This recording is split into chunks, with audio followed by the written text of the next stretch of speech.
Nobody knew, and so it wasn't until she had reached out to a Red Frog team because she knew that she could seek support through the Red Frogs, and she was actually really ashamed. She didn't want her friends to know, she didn't want her parents to know, she didn't want anybody in the world to know, but she knew that she had to reach out to the Red Frogs because they said at her high school seminar that we are your best friends and that we will support you no matter what.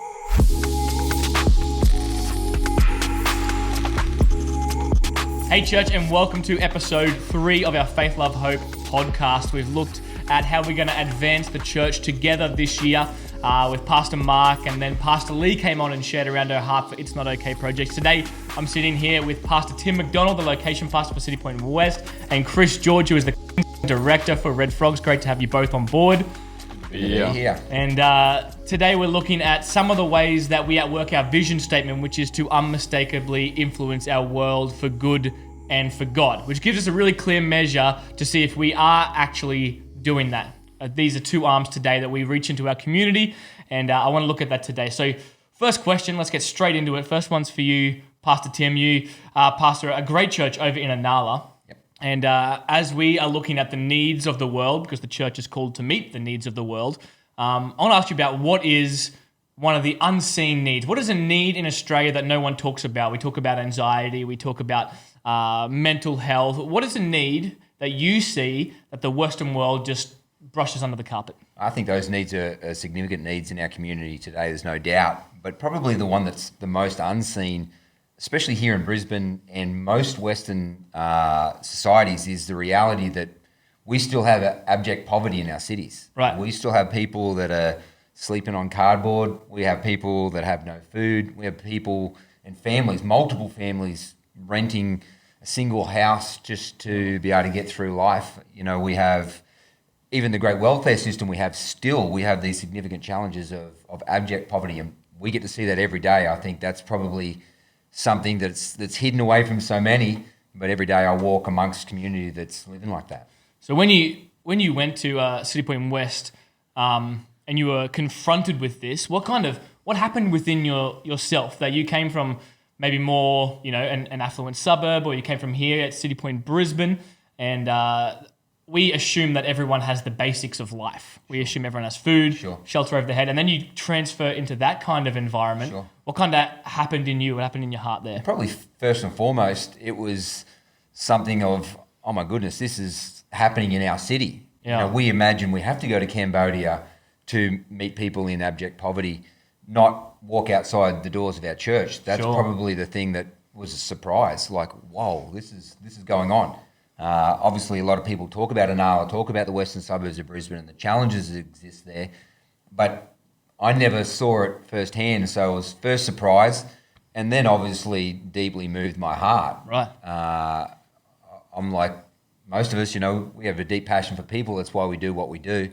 And then going the next step to putting faces to those people and walking with people, no doubt something moved deeply inside me. I've walked with families now. I've walked with young teenagers through to their parents as they go through the everyday challenges of just getting through life and just surviving, just being able to send kids to school, just being able to put food on the table before they go. And, that did something deep in my heart. And I know that heart is in our senior pastor, Pastor Lee.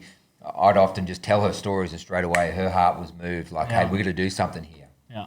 And so we progressed on from there, and in 2011 we started something called Marketplace. Was that around the Brizzy floods? Is that what instigated that? We talked about it for a number of years. We talked about the concept, and we called it food care way back then. Sure. We talked about the concept. We'd been running an op shop since we moved into Citipointe West, and we talked about, I wonder if there is that need. Obviously, Brisbane floods, the whole church was hands-on, cleaning homes out, helping people with food, helping people with those essentials. And so after the Brisbane floods, which was in January, February, by May, we decided, hey, we're going to make this go. So we started putting some food together. And I remember in May, which is like 10 years ago now, we opened the doors. And we opened at 9 o'clock in the morning thinking, I wonder if there will be a need. By 12 o'clock, we were completely sold out of all the food we sort of stored up over the weeks before, and come to the realization, hey, there is significant need, especially in this area of food, not just free food and given away, but also low-cost food to help family budgets. Sure, yeah. In the preceding years, we'd given away. We'd already done hampers for a number of years, but the realisation that we don't want, and from Pastor Mark and Lee, we don't want to just give, but help people to balance budgets and work their way from poverty that is not just an outworking, but is also a mindset and it's also a thinking. Work from that to how do you balance a budget? How do you be able to save? How do you be able to, come here and shop and not need to go and have desperate need? That's probably the heart that Pastor Mark and Lee came from, that we interpreted as food care, which obviously in the long term has now become marketplace. So it's so interesting. So it's not just handouts meeting a point of need, but you're actually breaking cycles of dysfunction in families and people's lives as well. And we saw over the first couple of years a decrease in the amount of hampers that we gave out. Yeah, we're having hundreds of people every week, hundreds of families every week, thousands of families every week coming to food care. And accessing that, which meant people didn't need to come with emergency saying, "I got nothing."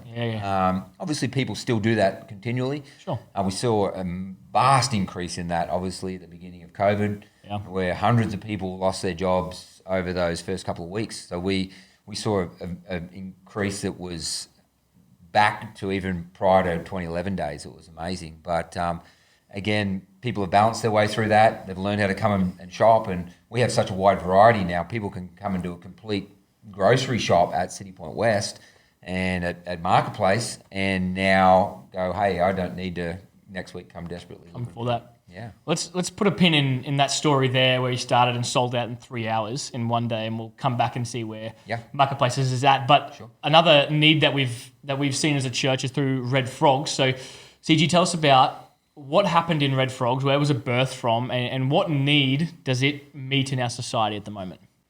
Yeah, absolutely. 24 years ago, Red Frogs started here under the vision of, I guess, Andy, who everybody knows very well, skateboarding accountant. And that need is birthed out of just following his young guys as Shepherd does. And so he followed them down to the Gold Coast because he had worked with them for 4 or 5 years and didn't want 1 week of schoolies, a thing called schoolies at the time, to undo all of that hard work over that time. And so, that was 24 years ago, and we're still seeing the exact same need in the Australian landscape today. And as Tim said, the mission field is all around us. We don't necessarily have to go overseas to find the mission field, right? And so, and that's the same thing for Frogs. We've just stayed true to that mission, but sometimes the methods change, and Frogs has adapted the method over those 24 years, and COVID was a great example of that, right? So, where music festivals stopped happening, a lot of the sporting events stopped happening, and how do we as Frogs, or as an outreach arm of the church and the vision of Andy Goulet under Mark and Lee Ramsey, and how do we continue to be relevant and meet the need and see transformation happen in our communities, not only here in Brisbane, but all over Australia. Sure. And so we've seen heaps of things happen through that, and I think the word of last year was pivot, and Red Frogs had to pivot because we built relationships through events, but the events were never the goal. Sure. The goal with Frogs has always been the relationship. Yeah. And so when the events aren't there, we had to really turn up the volume on relationship, and that's what we really chased last year. So you mentioned in your programs that we outwork in schoolies, in sporting, in music festivals. Are they the 3 main ones? What else do we do? Is a lot of it prevention, or is it all reactive like the schoolies environment? Yeah, I guess to paint a bit of a picture with Frogs is, I guess our target audience within Australia is young people aged 13 to 30. Right. And there are some that fall in and out of that sort of age group, but really that's our target, and it's both. It's both and, it's prevention and acute care in a way. Sure. And so we're in high schools. We're in over 400 high schools across Australia. What sort of things do you do in high schools? Again, from 13 on, so grade 7 up, we're talking about identity. We're talking about, in our identity program, confidence, purpose, and resilience. Wow. Yeah, great. So those sort of things really touching on, how to build up these young people when they're finding identity in other things through alcohol, drugs, social media, and that sort of stuff. And so we're really seeing the culture change from a young age, from grade 7s onwards. And so We're doing that our Party Safe program. We're doing a Schoolies program and a Life After School program. And so there are 4 of our programs in high school. So a lot of that is, we're seeing it as well, the culture change. So when we get to Schoolies is just a week, but we're seeing those safety messages and things that we've been talking about in high school reinforced, and they're actually telling us, hey, Froggies, I brought down a slab of water with us. And so I'm looking after my friends, and this has happened, but because of your instructions, because your coaching, we've been able to implement that sort of stuff. And so we've seen sexual assaults reduced at Schoolies dramatically over the time. We've seen drugs and alcohol drastically reduce the severity of these sort of things. And whilst it's still there, again, it's the prevention, it's the fence at the top of the cliff instead of the ambulance down the bottom. And so as we journey with young people from 13 to 30, we see them at high school, we see them at this 1-week celebration called Schoolies. And then we're at universities with them for sometimes 3-4 years. There might be students there for 5 or 6. I'm not sure if there's any UQ college students there for longer. And then when we see them at sporting events, the Cricket Australia contracts Red Frogs every year to provide patron welfare. We're at music festivals, and we're also at skate parks. So there's 6 big events that we're all. So you're kind of forming this comprehensive safety net around these big areas and big influences of society. Yeah, that's right. And they're our future. And I think there needs to be a safety net, a support structure for them. And it's great because the world sees frogs, and there's so much trust with the brand of frogs, but it's just the church. Sure. And so when the Cricket Australia is getting Red Frogs to come in and provide patron welfare, they're asking the church to come in and support. And when the Queensland government and other governments asking frogs to come in and support the young people, that they're asking the church. Yeah. And so it's just a vehicle of the church, and we've seen incredible things happen through that vehicle. Great. All right, so the origin stories we've heard of both these arms. So back to you, Pastor Tim, now, where it started with one morning from 9 to 12. Sure. What's the magnitude now that you influence in your society in terms of maybe numbers of family or quantities of food? Put it in perspective for us who have never been, people who have never been to a Nala and seen what it looks like. What are we offering now? Sure. We've obviously had to evolve how we do things as well, just simply because of size. We bought just a couple of years ago the Marketplace building now, which made the growth of that exponentially huge. We had to even change some of our structures. We used to have to check every person in when they come. We just don't have, there's too many people coming now. Every week, thousands of families coming through. Every day, hundreds and hundreds of families. We can have up to 250, 300 families come through in a day. Giving away, we still give away stuff. We still do that. We still give away fruit and veggies every week. We still give away bread. Whatever we get free, we still give out. So for us, I think one of our records is like 35 tons a week of fruit and veggies and bread. Oh. Most weeks are between 20 and 30 tons of fruit and veggies and bread that come through Marketplace and go into the homes of people all around Brisbane. So that's a significant amount of stuff that we still give away, and we've got some great supporters that help us to do that, which is really, really cool. Lots. Membership, we used to run complete membership list. Obviously, that had to change just simply because of the amount of people coming through. But I think when we finished that, we had around 5,000 families that were members, which extrapolates out to probably 25 to 30,000 people influenced by what we do. Wow. Is what you do now, is it dependent on, say you were to shut your doors tomorrow, do those families come every week? Do they depend on low food cost and the free food every week? I turned up at West this morning, and there was somebody there not sure where Marketplace was. They're knocking on the door. Hey, how do we get food? Just around the corner. This is where we are now. When we shut the doors, and Pastor Mark and Lee asked us that question way back when. If we shut the doors of our church, would people notice? I tell you, COVID, when those doors were threatening to be shut, hundreds and hundreds of people come knocking on the door, and hey, we're not shutting. We're going to continue through that whole thing. We used to shut over Christmas, and if we shut over Christmas, there's just like people knocking on the doors, hundreds of people ringing the phone. So we now remained open right through the Christmas New Year break this year, just simply because the need is too great. If we shut the doors, by the time we reopen, we're overwhelmed already. So. So with the huge volumes, is this something that is a sustainable business model for us as a church? Like a Citipointe West, is it like an Aldi where we make a certain profit margin that continues our operations? What does it look like business wise? honestly, it's a crappy business model. I don't know if we can say that on our podcast, but giving away anything is a bad business model. You pay to go and get it. We drive a truck over to pick it up, and then we come back and give it away. That's poor business model. And again, go back to Pastor Mark and Lee at the start. And Pastor Mike asked this question. They said, what are we first? Are we a business or a ministry? Yeah, well. And obviously from our senior pastors, the first answer is we are always going to be a ministry first. Yeah. Bad business model, but is absolutely necessary for us to have a community that continues to grow and to evolve and to see change and to break the poverty trap. Yeah. People are caught in that trap of poverty. If we're going to break that trap of poverty, these are one of the ways that is essential for us to actually meet that need. Yeah. Is it a good business model? It's a bad business model. Giving away anything's a bad business model. And that's why, our giving's essential. If we don't have our giving and we don't have a faith-filled church that believes in breaking poverty, breaking cycles, we can't do what we do. It's just impossible. We can't work our way through it because it's just too tough to come and really meet those needs and minister. If we want to be a business, then we come at a whole different angle. That's not our senior pastor's heart. Yeah. They're about breaking that poverty, doing that, and our giving's essential for that. Yeah. And I love how both these arms are breaking these cycles of dysfunctions in people's lives. Sure. Both are. We're not just meeting a point of need.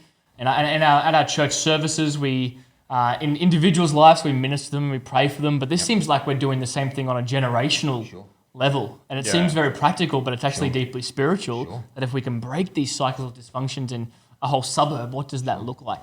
And to add to the church aspect of that, to break cycles genuinely, there's a spiritual change that has to happen in people. Yeah.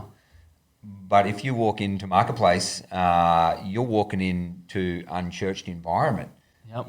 We have a number of Muslim ladies that would wait out the front every morning to get in. We have, incredibly unchurched community that step into Marketplace, and their first understanding of Citipointe Church, this first understanding of coming to a spiritual transformation, happens from an unchurched environment. And I know from years involved in Red Frogs, it's exactly the same. We're meeting an unchurched, unchristed generation that don't even know. They don't know that Jesus exists to be the answer for their lives. I actually love that because every person that came to Jesus first came with a need. Like that's what we're seeing. Everyone comes with a need. Yep. Jesus meets the need, then takes them on that journey. And I love that that's happening both with this as well. So off the back of that ministry, then you must have seen hundreds of lives transformed. Is there any standout stories for you of a few individuals? You don't have to say names, but stories that you've seen dramatically transformed and changed. One of my favourites is someone that's a member of Citipointe West now, but first before Marketplace, came to Food Care to access food, come to Australia as an asylum seeker, come illegally into the country, has battled through that and still in that battle in their own visa journey, but they came with nothing. They couldn't work. They struggling for finance. They came to access food, and that was the first point of contact. They were Muslims at the time, Islamic, no understanding of Christ. From there, they saw an outreach program we did at Christmas time. They came to our Christmas services and went through the process of discipleship until receiving Christ. Since then, they've had a journey. Gone through sickness, gone through loss of family still back home, and for me, I saw them come to Christ and get water baptized. Now, taking messages and sending it back, into the Middle East to reach people still there and family that are there. So for me, coming from, like you said, started with a need. We met a need. We gave them food. Sparked interest for Christ, found Jesus, and utterly transformed in Jesus.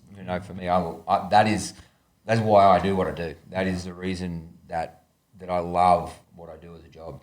As we go into Faith, Love, Hope season, for people that are considering, do they want to be a part of this? Do they want to partner with this? Where does their money go? Is it worth it to engage in this? What would you say to people that are on the fence around that from this point of view? Is it worth it? I give my life to it. I love what we do. I love giving to it. I love giving of my time, talent, treasure, every part of who I am. Because you see the value in, like we said, meeting the need, or we see the value in transformation. our senior pastors believe we're going to unmistakably influence our world for good and for God. Yeah. That's changing generations, changing cycles, changing patterns. That's changing what this city looks like. Yeah. I can't think of anything more valuable for generations and generations that we would look back in 20 years' time and see. I already looked back 10 years ago now and go, wow, our giving did that. Yeah. And then I look today in it, I'm like, our giving's doing this. I can't wait to look back in another 10 years' time and go, wow, what we achieved because of our giving. I can't think of anything better to give to than what we do. Chris, back to you with Red Frog. So you showed us your origin story. Where we are at now, have you got some statistics around the breadth of the influence that you guys have reached, maybe high school, schoolies, things like that? What are some numbers that Red Frogs have hit over the years? Yeah, I mean, you go back to 1997. It was 18 volunteers, Andy one of them, and maybe a couple of bags of frogs.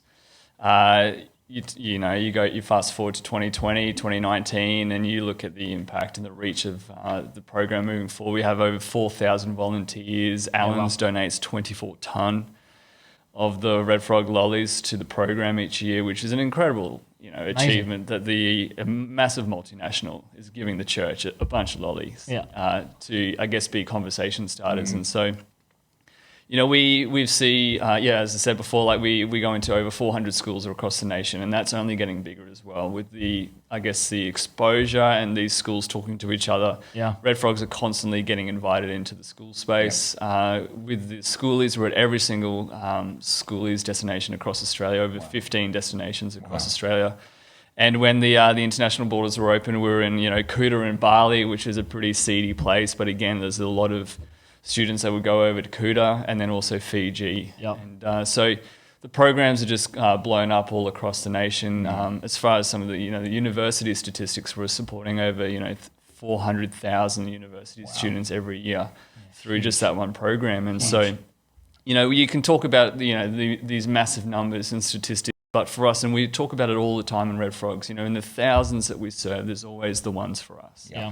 And so really, we'll talk about, these hundreds of thousands of university students supported and all these, students supported at schoolies and the programs in high schools. But there's always those ones. There's always those stories where, we always get the timing. Yeah. Red Frog saved my life. Yeah. Have you got any specific examples of that? Any ones that stand out in your head? Yeah. Only a couple of years ago, there was this young girl who was at a high school presentation that we had spoken to. And she went to schoolies and she was having a good time. It was probably midweek where this young girl had decided to take drugs for the first time and experiment. And this room became a bit of a party room. And there were actually 30 or so people in this hotel room, which is not bigger than normal, right? And so even within a massive room, this young girl became isolated, and then she was dragged into a bedroom by some guy that she had known, but had only known sort of loosely, I guess. And so things happened, and so she was sexually assaulted that night. Wow. And nobody knew in the party because they were all drunk. They were all drug affected down on the Gold Coast for their schoolie celebration. Nobody knew, and so it wasn't until she had reached out to a Red Frog team because she knew that she could seek support through the Red Frogs, and she was actually really ashamed. She didn't want her friends to know, she didn't want her parents to know, she didn't want anybody in the world to know, but she knew that she had to reach out to the Red Frogs because they said at her high school seminar that we are your best friends and that we will support you no matter what. And so we were able to deploy a team to this hotel room, and one of our Red Frog volunteers actually sat with her for over 3 hours, providing care and comfort. Wow. And so through that conversation, she actually, this schoolie, in hindsight and in recollection, didn't actually remember anything that the Red Frog said, but she knew that there was a Red Frog that was there at her lowest time in her life. And so, and then after schoolies, that schoolie and that frogger had reconnected through friendship. And she was invited into a local faith community, into a local church, where she actually gave her heart to Christ. Wow. And so through what was a disgusting, unfortunate circumstance and abuse against her has turned into this incredible story of transformation, support, where she had given her heart to Christ, she became a Christian. And she actually, 2 years ago, decided that she would actually give back to the organisation that gave so much to her. And she put on a Red Frog T-shirt, came down to schoolies as a frogger, and started supporting all the schoolies.